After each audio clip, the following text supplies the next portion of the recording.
From Wayne Gretzky's 51 consecutive games with a point in 1983-84 to the Philadelphia Flyers' 35-game unbeaten run in 79-80 and the Norfolk Admirals' 28 straight wins just this season, hockey history is full of impressive streaks. But what the Penticton Vees did this season might just rank as one of the most impressive. From November 11th to March 10th, the Vees rattled off an unbelievable 42 consecutive wins, sailing past team and league records on their way to a BCHL best 54 victories in 60 games.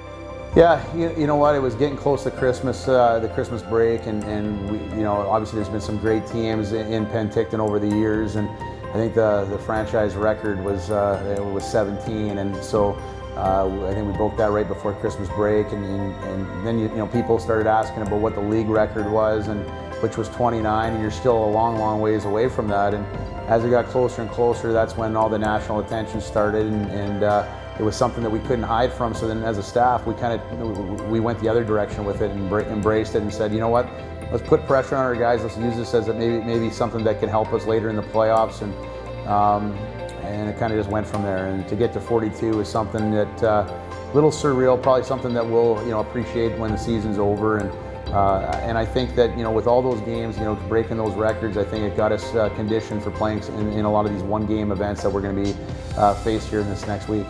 It wasn't just that the Vees kept on winning, it was how they were winning.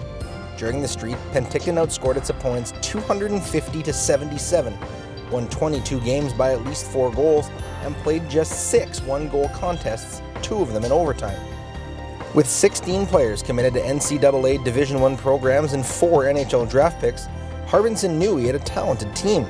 But to set a National Junior A record for consecutive wins, it wasn't really a thought that had crossed his mind. According to Penticton captain Logan Johnston, there wasn't really one single reason behind the Vees' success. It's something different. I've played on some good hockey teams in Penticton, and this team, the whole way through, there's so much skill.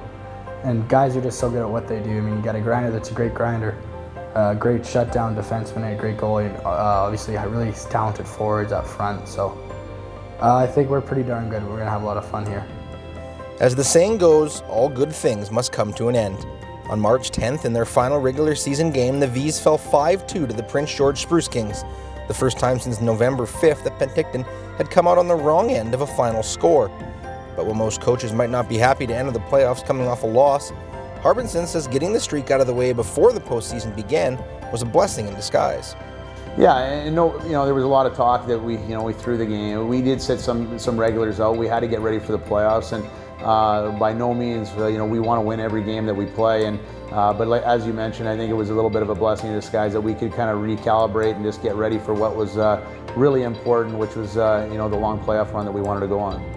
Despite the streak, the BCHL records for wins and points, and the league and regional championships, the 2011-12 season will be considered a disappointment for the Vees if they don't return from Humboldt as RBC Cup champions. For Johnston, a 4-year V and Penticton native who knows the city's hockey history as well as anyone, a national title will be big not only for the team, but the community as well. Yeah, they still talk about the 86 and the 55 team, so it'd be surreal to me because especially I'm a hometown kid there, so I get to share it with all my family and friends and a team I'm deeply integrated with, so it'd be really special.